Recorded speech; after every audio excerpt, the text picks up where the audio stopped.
I have a conversation with everybody and everybody that's been impacted, everybody and everybody that talk about life, a multitude of different things. Um, I talk about what's trending, but I fully, fully believe here. I've speaking to the support the content. I want to do that, man. Because as I always tell people, like you can have message, you can have content, you can have all that. But if people don't believe in you, well, you're not gonna be able to get too much. So I just want to say thank you as always, man, for everybody that shares everything. Every time I get up here and run my mouth and get to talking and with the hopes of, hopefully encouraging somebody to stay out of prison, stay free. Anybody that knows me, man, the whole purpose of these conversations is just that. What's going on, yo? Scene I see it. It's literally a situation where I feel fortunate, man. Get up every day and be like I woke up at 3 o'clock this morning. By the way, I wake up every morning at 3 o'clock, and this morning I was tired. You know what I'm saying? Like it's 3 in the morning. All right, it's Sunday, early Sunday morning. Nobody else is up. I'm really tired, but I'm getting up because I gotta go feed my son, change his diaper. My wife just had a baby, November 3rd, right? So immediately, my mind, went into grateful mode. Like I was like, oh, because there was a time where I was waking up at 3 o'clock in the morning every day, day after day, and it was for count time or go work in the kitchen or whatever it was, man. So I'm grateful, man, to get up here just like 3 o'clock this morning, man. Been up a minute. I changed some diapers, fed the baby. I'm feeling good. I'm looking forward to answering some questions today, man. I see one right now. Somebody say, "Hey, my man got sentenced to 2 years. How many months do he do?" He got 16. I can't answer questions about sentence, y'all. I apologize. I'm not qualified, and it should be noted that every state system, etc., is different.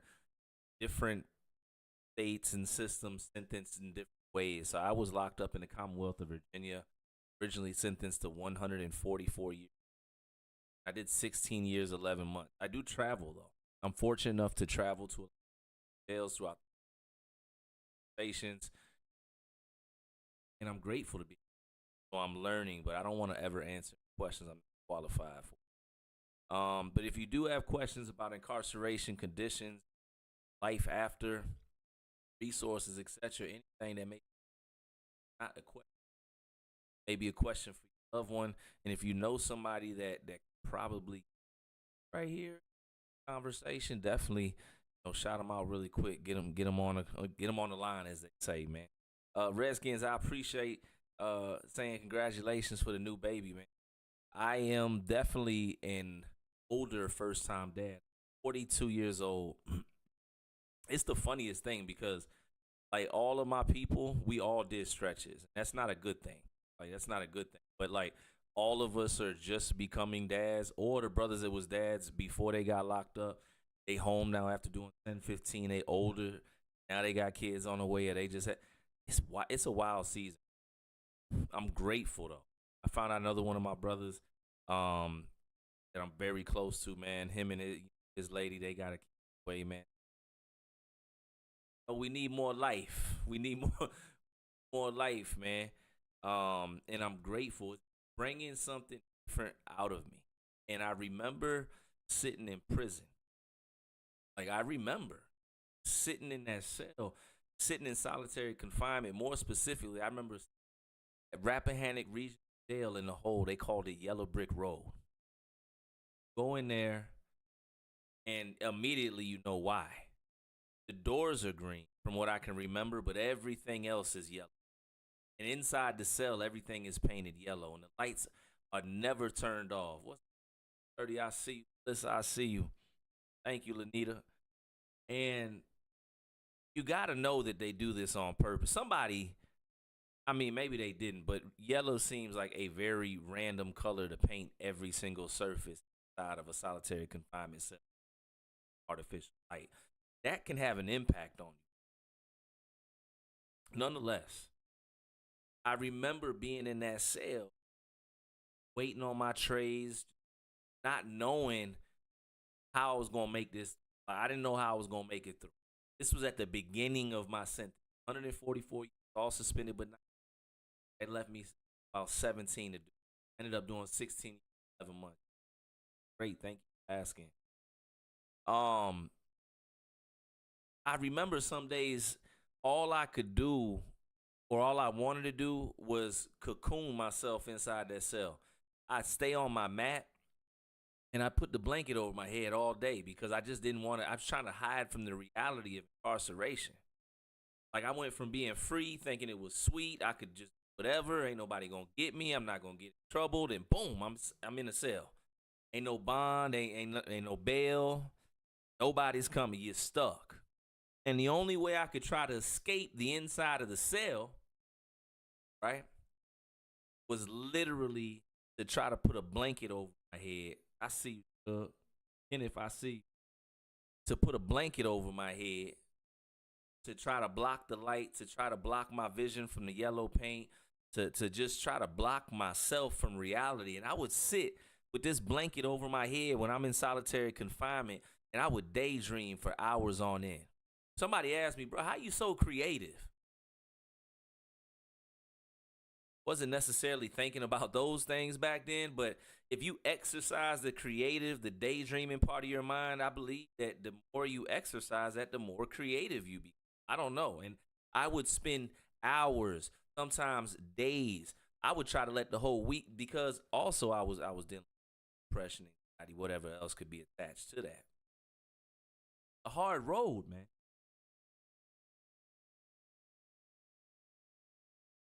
I remember when I was in there, not knowing if I'd ever be free. Like, when you think about it, everybody that goes to prison doesn't make it home, and it doesn't always got to be the crazy stuff. It could be natural causes. I've seen many men behind those walls minding their business, watching the game in the day room, and next thing you know, and it don't matter how many days you go, how many months you go, how many whatever. There's always gonna be that thought in the back of your mind that you might not make it home. Some people try to block that out. I get it. Me, I was kind of consumed by it. It was kind of the compass of how I would move. Jeremy, I see you, man. Let's keep going, man. I wanted to make it home. I was very conscious and cautious of the fact that everybody did not make it off the rock. But me not knowing if I would, I could try everything in my power, but I've seen things happen. Like I said, it could just be an act of natural causes, whatever. It don't have to be this way that everybody always thinks it is in prison. No, I don't. Not always like that. And I could daydream, and I could, because there was times I'd be sitting in that cell. I might not be in the hole. You fast forward, I'm just in the cell. It's lockdown. Whatever it is. The TV would be on, but I wouldn't be watching it. Not for real. I'd always be in my mind daydream, trying to envision what the future would be like, trying to figure it out. You know? And I think a part of me, in full transparency, I was trying to live inside my head for a moment, those experiences, because I was, again, very aware that I might not make it to the point where I get to live these things out. There was a part where I was kind of, being honest. It's National Mental Health Awareness Month. Well, part of the reason we're having this conversation right now. Like, I don't know if any of y'all have ever, if you've never been incarcerated, good. But if you don't mind, next time you go in your bathroom, close the door behind you, try to stay in there for an hour without doing it. Don't go in there for an hour while you got to use the restroom, take a shower, brush. Just go in there for an hour. Don't bring your phone and just sit. That's it. Just turn the light on and sit in your bathroom for an hour. And after you do that, if you could do the hour, tell me how you feel, even though it's inside your home, and then envision doing that inside of a cell and doing it for years after year after year after year. What do you think happens to the mind?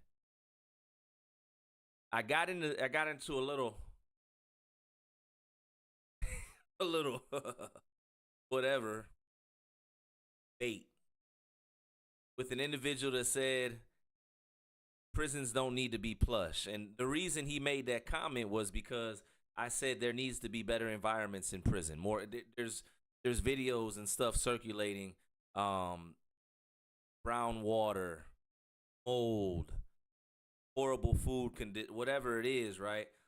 And he's like, well, they deserve that. Here's the thing I will forever hang hat on, no matter what. When people make that step, oh, treat it. You want whoever comes back out of those prisons more healed than damaged. I guarantee. If you are a 100%, including your entire family, law-abiding citizens that don't do nothing in this, live in the middle of the country, 20 miles outside of town, guess what? You still might want all the people coming home from prison more healed than damaged, better than worse. I see you, Vince. Ben. The reason I say we should be able to all agree on we want our people to come home from prison better is because they're returning to the communities that y'all live in, we live in, I live in, everybody lives in. They're returning, right? We return. The majority of us come home from prison. The majority are not staying in. There's a good percentage that will never come home, but the majority are coming home. Well, they ain't gonna live in my neighborhood. They might not. They might not, but they can drive over there, or they might work at the grocery store, the gas station. I don't know what's gonna be going on, but just for the sake of the world, this country, whatever, we should want people to go into prison and come out better, not worse. Because what's happening is oftentimes people are coming out worse, starting to see the residual. Just boom, here goes more residue from not treating this. Here goes residue from not having a real reentry program. Here goes residue from not having real health support in prison. And it keeps stemming, coming about. Hannah said, I adapted to living on 23 and 1 to the point that coming out was a struggle. I got to say that one more time. Hannah said, I adapted to living 23 and 1, which means 23 hours in the cell, 1 hour out, to the point that coming out was a struggle. Prison awareness. To help, not harm. Facts. How many people, they come home from prison, they find their favorite room in the house, and when they don't have to go to work or anything else, they self-isolate? Me, not anymore. But when I first came home, well, say now because I'm always working, but when I first came home in an unhealthy way, if it weren't work, I had this room, this extra bedroom, and I wasn't really doing much. I'd just be sitting there, or I'd go sit on the deck. That's it. I wouldn't leave the house. I was conditioned to live in a way that I self-isolated. You know what I'm saying? And then the other part of me that maybe wanted, what's going on, Jeremy, that maybe wanted to get out into society, that wanted to go live life, was scared and full of anxiety and hoping. I see you, parole. And hoping that I could stay out of trouble. Going home should be the one place I could stay out of trouble. That was the logic in my mind. I wasn't concerned with living because to me, just to be not incarcerated was good enough. And that was the justification for me not going into the community. Work, it was home. That was it. I remember my wife telling me, yo, go out, go do something. Like, you have been locked up for 17 years. And fast forward now, you know, I travel for work and I'm a motivational speaker and all that. My wife encourages me. She always says, I've lived my life. No, you haven't, but she's traveled the world. She's done a lot of things I haven't, and she encourages me to do the same, and I can do it through my work, right? But I wonder what would happen if I didn't have her to encourage me, say, go live life? Because everybody doesn't have that person. Some people came home 6, 7, 8, 9 years ago, still self isolating, not living life because they were living 23 and 1 for X amount of months, years, etc.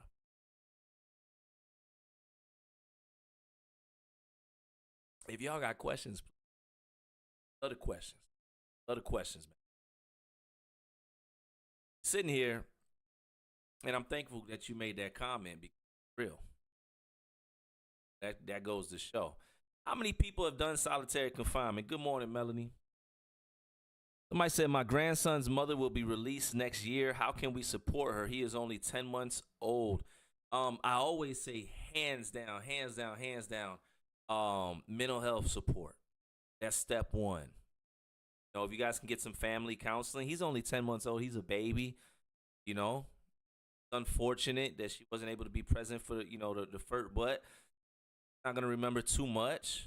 But we want to make sure the peripheral around him is good. So anything that you guys may need to discuss, have conversations about, anything to make sure she's good. But that mental health support for anybody that's come home from prison, you can count dry cell as that.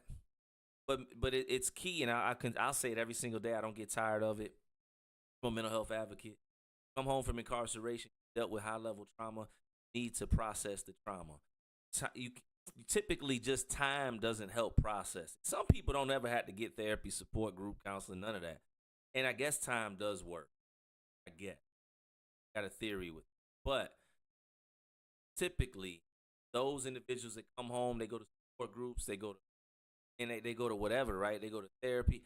They tend to do the people that have family members around them that understand the importance of mental health and understand that though we are not comparing the two, that by the way, United States active duty incarceration, not comparing the two, but a person coming home from prison is very similar to coming home from a place of war. High level, man.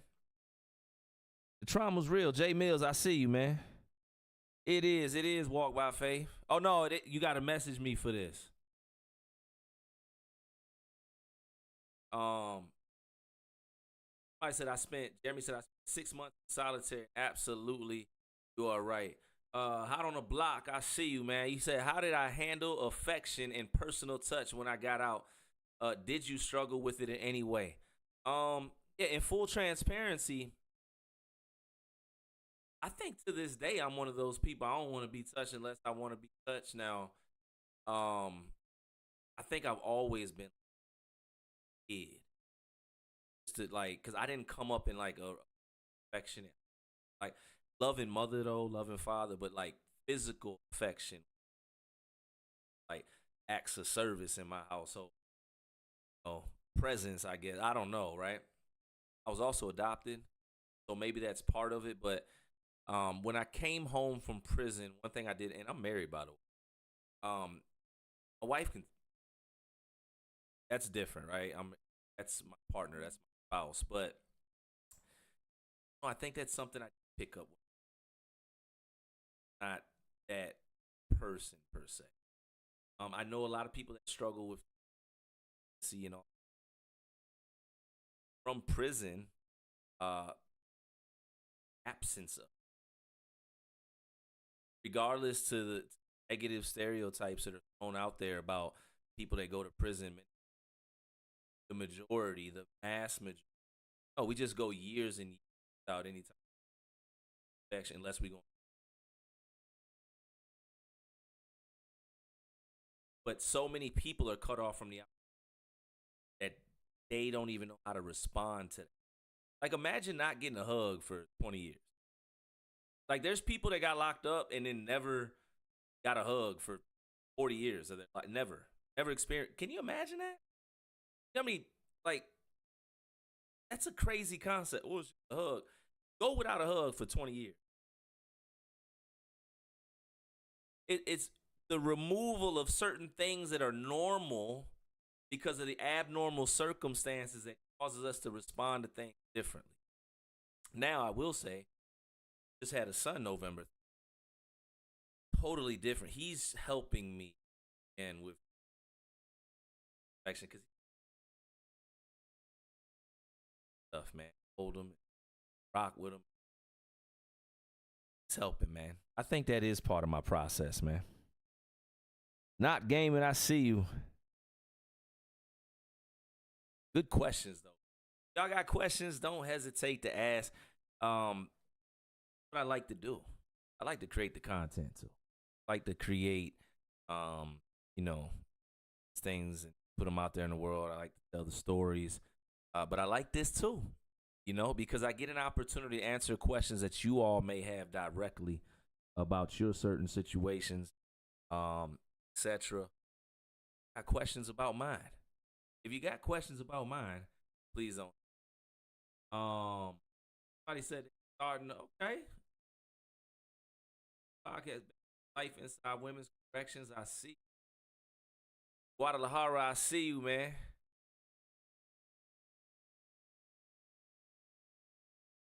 Try to read. I've been out since 20. Ever since I've noticed.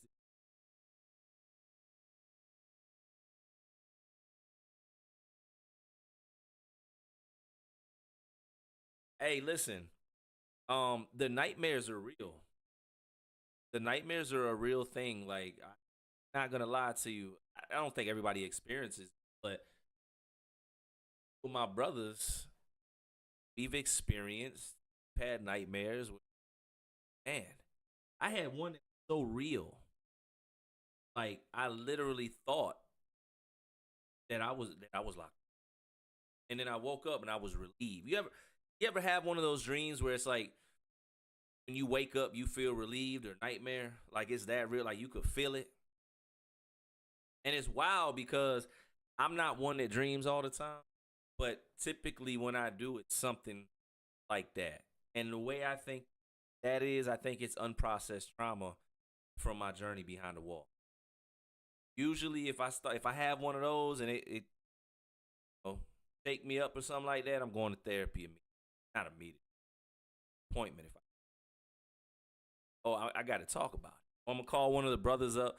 We doing something. We gonna have a conversation because that's how I see it. I'll also say that I'm somebody that travel. I travel the country as a motivational speaker. I'm super grateful to be able to do that. And I go into these prisons about the country. When I go in there, I got to go through the shakedown process. Hear the doors closing behind me. I'm walking down the hall. Some of the same prisons I go and speak at are some of the same prisons I was there for years as a prisoner.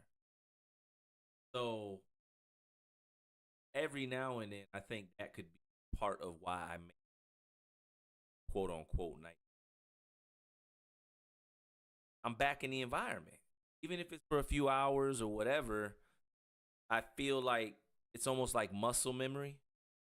And to be in a place for 17, leave it for, going on 6, but go back every now and then, you don't forget. You can process through the trauma, but for me, I don't necessarily forget. There's a lot that I have, though. There's a lot that I have. But the stuff that I'm in, hey. Whoa, Melanie said, been watching from the first one. Good gosh almighty. That is amazing. Thank you. Prayers, love, I see you, man. If you got a loved one that's incarcerated, done time, don't hesitate to put that in the chat. Just like to see what's going on. And if you got questions, please don't hesitate to put them in. I really do appreciate the opportunity to tell the stories, and more importantly, to hear some of y'all, man, and get to. I like how I get to learn about y'all when you do, because how close the experience. I meet so many cool people throughout social. I think that's the blessing of it all. Like, somebody asked me, what's the biggest blessing? That's one of the biggest blessings. If it's the people I get to cross paths with, whether we get to cross paths physically, some people from all over the world, wherever, man. People's genuine thoughts of hope and prayer and motivate people you never met, and you get to find out you done help some people YZ, and you never know, and that's the beauty.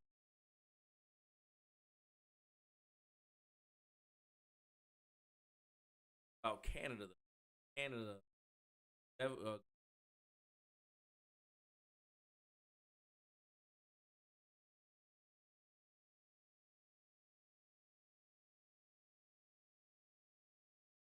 can read that fast. I couldn't read that fast. Um, Big Will said, "How did you feel about jail prior to doing your bid?" Um, Prior to doing my bid, in full transparency, I had filled out an application to be a CO. I had filled out an application to be a CO. I got kicked out the military. Got a general discharge, and a lot of ex-military.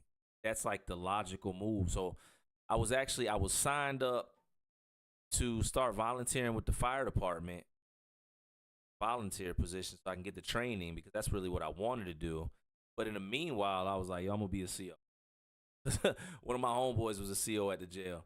I do not think I was gonna be the best CO. I probably shouldn't have been a CO.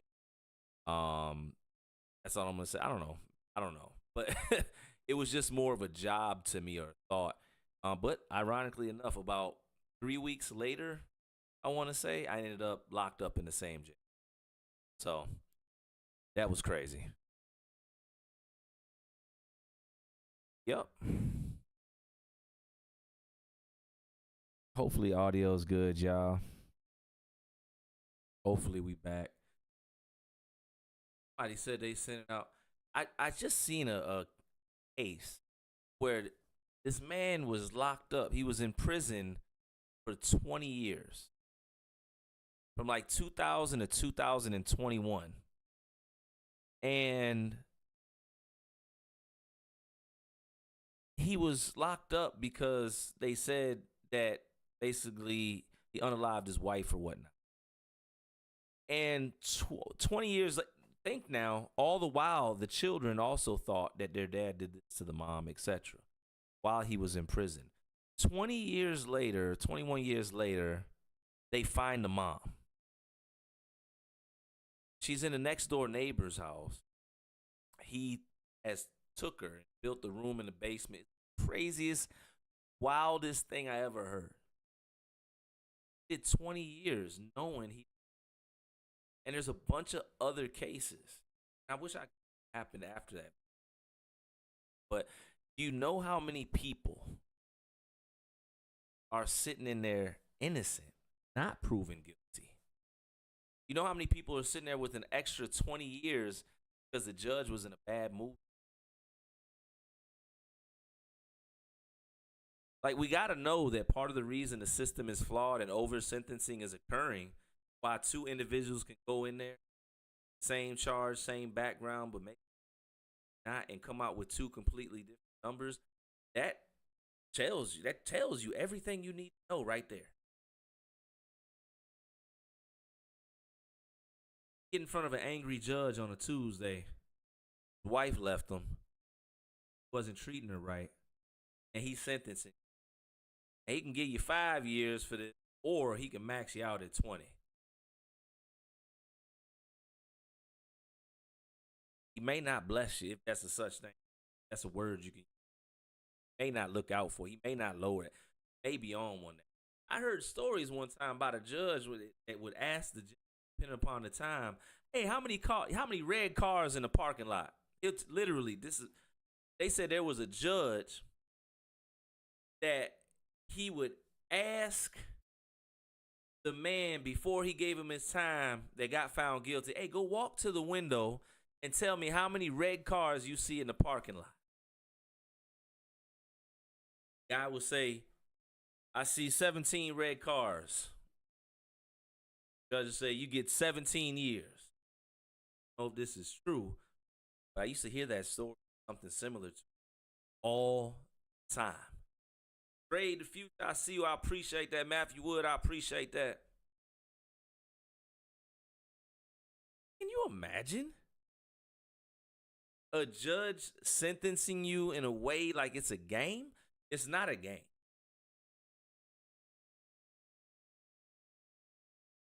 It's not a game. But it happens.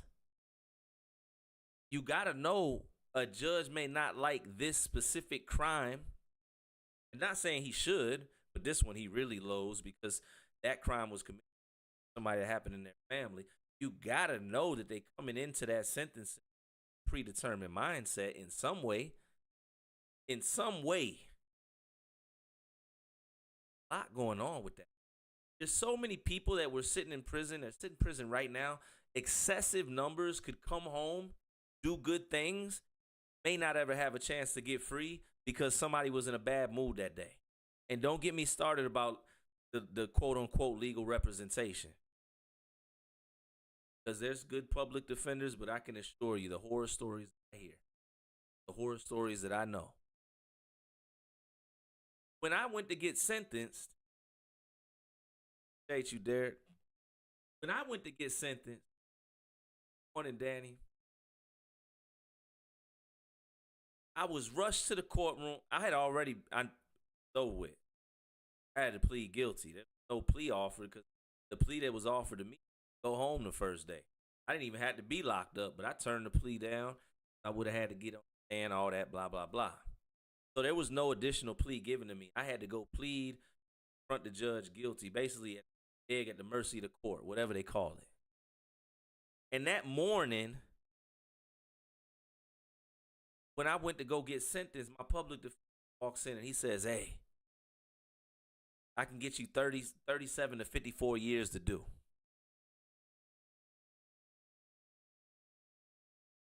I'm getting ready to turn 20. I might have been 20 by then. I think I'm getting ready to turn 20. In my head, no, I was 20 by then. I want to make sure the math's right. And my head almost popped off the shoulder because he's telling me the best he can do 35 or 37 to 54 years to do. I'm doing the math. That means I'm going to be 50, 60, 70 somewhere before I come home. Life is over. What is you talking about? And I'm grateful I did what the majority of young people don't do when they're standing in the courtroom and they get something thrown at them like that from the person that's supposed to be defending their life in a court of law. I said, no, I can't do that. Crazy. And what did I have to lose? 35 to 54, whatever. 37 to 54 years is life sentence. But there's plenty of young people, they just go with whatever's being said and told to them. Yo, parents that have no idea what the legal system is, that got your kids in there, that are putting your faith in the public. I'm not saying that everyone is bad, but I'm saying regardless if they paid or not paid, do your homework on them. Make sure they really got your kid or young people or your loved one's best interest at heart. Because it's not a game. When I said, no, I can't do that, he looks at me and says, well, you need to come up with something that I can tell the prosecutors and them. I give you about 2 minutes. He said, I'm going to tell him you said you're not taking that. Now, I don't know if you know how delicate this moment is. But at the same time, they was trying to line me up. Anybody that knows my story, I've never, ever got up here and boo-hoo me. I understand I made the decision to get in the car that night. Never got out the car. Never touched anything that they used. Still, I was there. I get it. But they trying to line me up at this point. Hold this 37 years right here. Even though you a first-time offender, never been in trouble, prior military, and nobody got physically harmed in this crime, hold this 37 years. That's what they wanted me to do. Take that. If I would have just went with it, wouldn't have been here on it. Couldn't have been up here having conversations with y'all.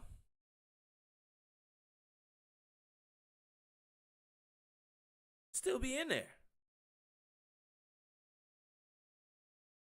So when he left out, I had a few minutes to try to figure out what I was going to, wanted him to tell the people about the time I could do. And I came up with, I wanted to come home before I was 40 because I was watching dudes with robberies going to court and don't come home. So I just figured, I said, well, I could survive 85% of this. I'll come home in my 30s. That's all I could think. I said 40s is, ain't nothing wrong with 40s. I mean, you. But, you understand what I'm saying? I'd rather be home in my 30s than my 50s. Said, all right. He went out there, called me out there, did what they did. Mother got on there, pled for me, begged mercy for me, call it. Public defender said his little whatever. Tell he didn't do homework. He weren't trying to help for real. It was wild. He used to come to the jail with. But anyways, I got up there and I apologized.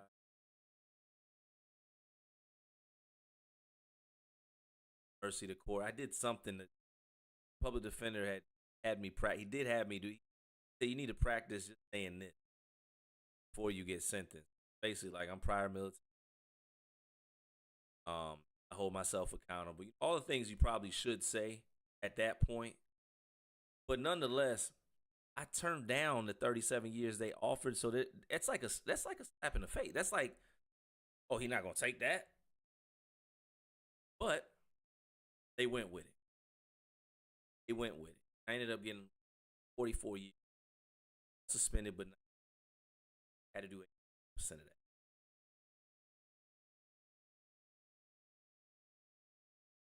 It was a wild situation, man. Hopefully it's better now. My fault, y'all. I'm getting used to this. Getting used to this. But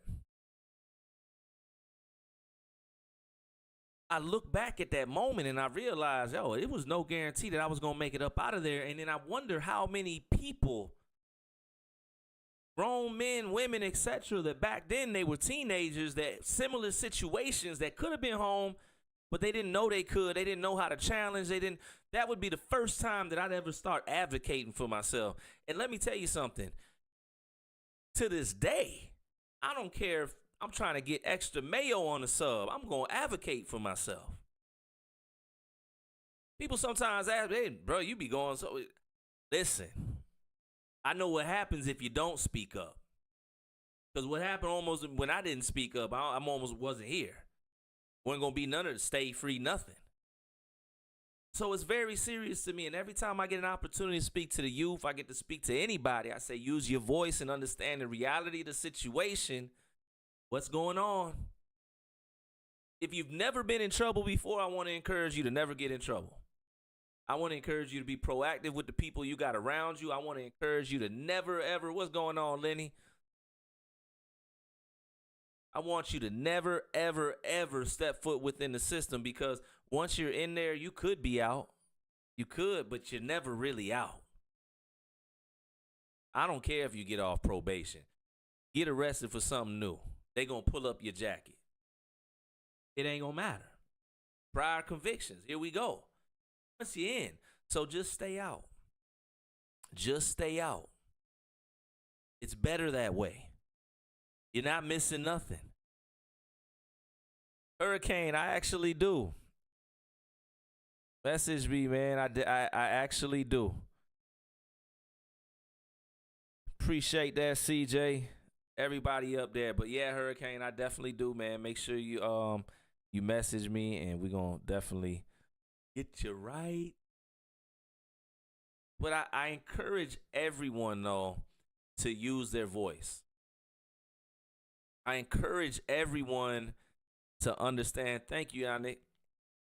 I encourage everyone to understand that closed mouth don't get fed, like my grandma used to tell me. And I don't know about y'all, but I'm trying to eat. The only way I eat is if I speak up and tell people I'm starving or it's time to make dinner. If I just sit back there and I just wait for the meal, I might. I hope y'all hear what I'm saying. If you've been incarcerated, I need y'all to start advocating for yourselves out here too, man. Whether that means advocating to get a job, whether that means advocating to get the proper support around you so you can be successful with your mental health going forward, I need you to advocate. Many of us was on the yard, level 4 yard, level 3 yard, level 5, whatever. Didn't mind speaking up in those situations, but we come home now, we get quiet. Freedom becomes intimidating, which tells us, don't feel bad, I was there too, but it tells us just how abnormal prison is. It'll have you feeling like freedom is scary. I'm not saying that there's not things to be scared of or have a little fear. It's like, yeah, there's some things. I came home right when the pandemic started. You don't think I had a little man? Baby's doing great, y'all. I appreciate that. I see you, Hurricane. I appreciate everybody asking about the baby, man. Baby is doing good. It's being a father, first time dad, after in the prison, after you've lost everything, after you blessed everything back or whatever, and then having a son. You don't want to. I don't want nothing to happen to my son. He breathed different. I'm like, it's the most beautiful but scariest thing in my life. It's like my heart is him. Like just took it out and he walking with in a pamper. It is, man. It is intense. I thought a level 4 yard was scary. Whew, be a first time dad at 42. Shout out to all the dads. Mamas too, though. Don't get it twisted. We ain't gonna not shout out the mamas, but shout out to the dads. And shout out to the dads and the mamas that's coming home from prison, stepping up and really putting in that work as a parent. And I'm gonna talk to you about a percentage of people that come home from prison that don't get the respect where it's due. There's a lot of men coming home from prison and being blessed and fortunate enough to find a good woman and be in a relationship. They already have children, and they step up, man. They ain't nothing like a stepdaddy been. I'm sure there's a few exceptions to the rule, but I seen dad, and I don't even like calling them step. Dads come home, they meet a nice lady. She already got 2 kids. They best daddy in the world to them. Gotta show you love, man. Show love, man. Appreciate the questions, y'all. Somebody said, your guy said he's going to be too busy to have a.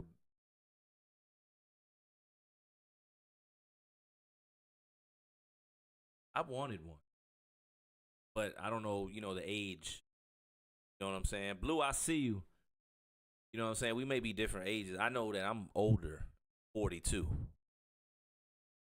So y'all might be younger, or it just might be a preference, but I wanted a child.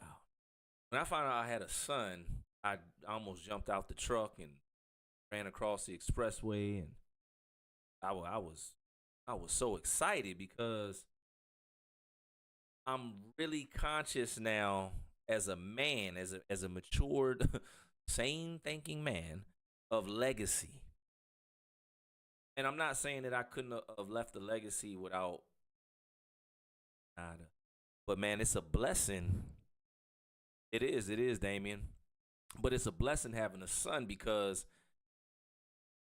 I get to pour into him all the lessons I've learned without him having the experience.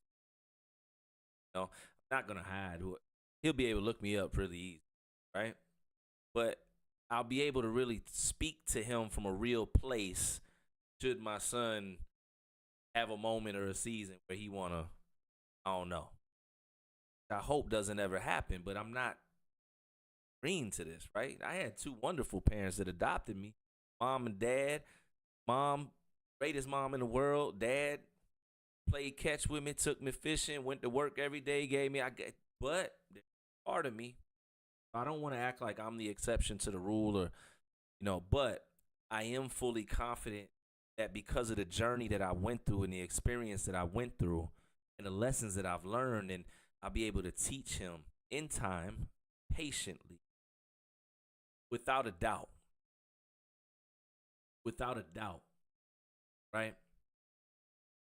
It should be noted, and we should understand, and we should pay attention to the fact that just to be here today, if you were incarcerated, it wasn't guaranteed. It's a blessing.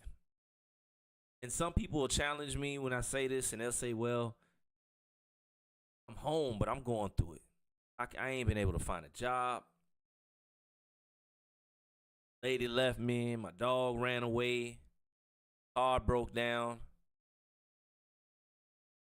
I get it because all those things I went through almost every one of those when I came home. I understand that for some of us, the motivation may not be there because prison took a lot out of us. You understand what I'm saying? Mindful T, I see you. I understand that everybody doesn't have the support around them. I understand that everybody doesn't have the opportunity right now where their life can change and things can shift. I understand that. But what I need y'all to understand is if you fall into any of those places, I need y'all to understand that if you just keep going, if you put one foot in front of the other, the same way you did when you was hit with them years behind the wall, then eventually the sentence will be over. You understand what I'm saying? And then eventually your breakthrough gonna come. But you gotta keep going. There was a time where I didn't want to keep going on, and that was when I came home. Things had got bad. Talk about that on another one. So when I say that I can probably relate to a few y'all in a few different ways, I mean that. But I need y'all to know that the formula never changes. You just have to keep going forward. That's it. I wish there was a cheat code or something I can not. On that note, man.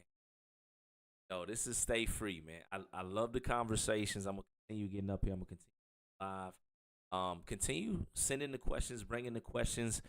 Please don't forget to, whatever you do, like, follow, subscribe, all that good stuff, man. Lock in. But stay. Um, anybody, man, don't hesitate to message, reach out in the chat, etc. I would love to just talk to y'all, communicate with y'all. I try to check when I can. Bear with me if I haven't got to it right away, because so many people are so grateful for that. Honestly, try to connect space every time.